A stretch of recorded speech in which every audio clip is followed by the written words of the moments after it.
രാവിലത്തെ മരുന്നും ഗുളിക കഴിച്ചപ്പോൾ കുറച്ചൊരു സുഖമുണ്ട് തോന്നുന്നുണ്ട് ഇതുമൂന്. അതുകൊണ്ട് തന്നെ അവളിത് വല്ല എഴുന്നേറ്റ് വന്നിട്ട് അവളെ നൂലും കാര്യങ്ങളൊക്കെ ഇട്ട് പണി സ്റ്റാർട്ട് ചെയ്തിട്ടുണ്ട്. അപ്പോൾ ഒന്ന് തല പൊക്കിയാൽ പിന്നെ അവൾ ആ നൂലും കാര്യങ്ങളൊക്കെ എടുത്ത് ഇറങ്ങും കേട്ടോ. അപ്പോൾ എന്തെങ്കിലും വയ്യാണ്ടായാൽ പിന്നെ എൻ്റെ അടുത്ത് ഇങ്ങനെ കിടക്കണം. പിന്നെ അങ്ങോട്ടോ ഇങ്ങോട്ടോ നീങ്ങാനും സമ്മതിക്കില്ല, ഇരിക്കാനും സമ്മതിക്കില്ല, നടക്കാനും സമ്മതിക്കില്ല. അങ്ങനെ ഒരു അവസ്ഥയാണ്. ഇപ്പോൾ ഒന്ന് റെഡി ആയതുകൊണ്ടാണ് അവിടെ നീച്ചിരിക്കുന്നത്.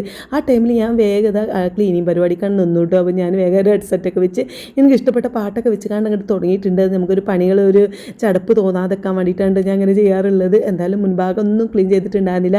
അല്ലെങ്കിൽ നമ്മൾ രാവിലെ ആദ്യത്തെ ക്ലീൻ സ്റ്റാർട്ട് ചെയ്യുക ഇവിടെ നിന്നാണ് കേട്ടോ. ഇത് മുൻഭാഗം കണ്ട് വൃത്തിയാക്കി വെച്ചിട്ടാണ് ഞാൻ സാധാരണ കിച്ചണിക്കൊക്കെ പോരാറുള്ളത്. ഇതിപ്പോൾ ഇന്ന് ഓളെ വയ്യാത്തതുകൊണ്ട് ഓളൊപ്പം തന്നെ അങ്ങോട്ട് നടന്നിട്ട് അയിമക്കൊന്നും നിന്നിട്ടുണ്ടായിരുന്നില്ല.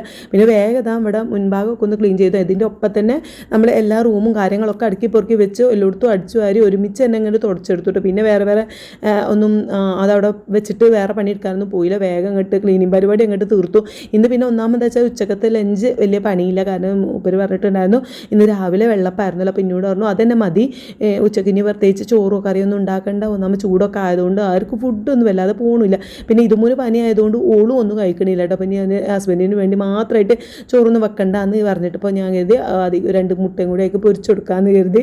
പിന്നെ കറി നമ്മൾ ബീഫ് കറി തന്നെ ഉണ്ട്. അപ്പം ആ 3 മുട്ട എടുത്തിട്ട് ഉടച്ചിട്ടുണ്ട്. അതിലേക്കുള്ള ഉള്ളിയാണ് ഇപ്പം ഞാൻ അരിഞ്ഞത്. പിന്നെ ഇച്ചിരി കുരുമുളക് പൊടി ഉപ്പ് ഇട്ട് കൊടുത്തിട്ട് ഇവിടെ മുളക് പൊടിയേക്കാണ് ഇഷ്ടം, കുരുമുളക് പൊടിയാണ് മുട്ടയൊക്കെ പൊരിക്കുമ്പോൾ. അപ്പോൾ ഞാൻ നന്നായിട്ട് അത് ബീറ്റ് ചെയ്തെടുത്തിട്ടുണ്ട്. പിന്നെ ഞാൻ അടുപ്പത്ത് വേഗം 3 അടുപ്പം അങ്ങോട്ട് കത്തിച്ചു. ഒന്നിൽ ദോശ ചൂടാനും ഒന്നിൽ മുട്ട പൊരിക്കാനും നമ്മൾ ബീഫ് കറി ഒന്നുകൂടി ചൂടാക്കിയാണ്. കുറച്ച് നെയ്യുള്ള ബീഫായതുകൊണ്ട് നമ്മൾ ഈ ചൂടാറുമ്പോഴേക്കും നെയ്യ് ഇങ്ങനെ പൊന്തി ഇങ്ങനെ നിന്നിട്ടുണ്ടായിരുന്നു. അപ്പോൾ അതുകൊണ്ട് ഞാൻ അത് ചൂടാക്കാൻ വെച്ചിട്ടുണ്ട്. അങ്ങനെ ഓരോ ദോശ ഇങ്ങനെ ചുട്ടെടുക്കുകയാണ് കേട്ടോ. അപ്പോൾ മുപ്പര് പള്ളിയിൽ പോയതാണ്, വരുമ്പോഴേക്കും ഒക്കെ ഒന്ന് സെറ്റാക്കി വെച്ചാൽ വന്നേക്കാണ് ഫുഡ് കഴിക്കാമല്ലോ എന്നും വിചാരിച്ചു. അപ്പോൾ ആ മുട്ടയും പൊരിച്ചു, നമ്മുടെ ദോശ ആയിട്ടുണ്ട്, കറി ആയിട്ടുണ്ട്. ഇതും ആണെങ്കിൽ ഒന്നും കഴിക്കണില്ല കേട്ടോ. ഒക്കെ തൊള്ളൻ്റെ വായന ടേസ്റ്റും കാര്യങ്ങളൊന്നുമില്ല, മണോ ഒന്നും കിട്ടുന്നില്ല എന്നൊക്കെ പറയുന്നുണ്ട്.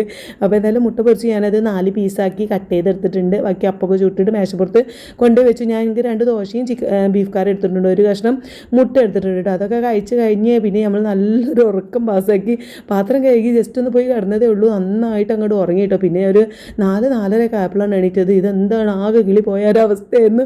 ഇത് ഉച്ചയാണോ രാവിലെയാണോ എന്നൊന്നും അറിയാത്തൊരവസ്ഥയാണ് കേട്ടോ. ഈ ഒരു അവസ്ഥ നിങ്ങൾക്കും വന്നിട്ടുണ്ടോ എന്നുണ്ടെങ്കിൽ ഒന്ന് കമൻറ്റ് ചെയ്യണേ. ഇതും കൂടെ നിലത്ത് കിടന്നിട്ട് ഉറങ്ങണത്. ഞാനൊന്ന് തല ഒന്ന് റെഡി ആവാൻ വേണ്ടിയിട്ട് നല്ലൊരു ചായ ഒക്കെ ഉണ്ടാക്കി. അപ്പോഴാണ് മൂപ്പരും വന്ന് എനിക്കൊരു ചായ വേണമെന്ന്, സ്ട്രോങ് ആയിട്ടൊരു ചായ വേണമെന്നാണ്. അങ്ങനെ 3 ആൾക്കും ചായ ഉണ്ടാക്കിയിട്ടുണ്ട്.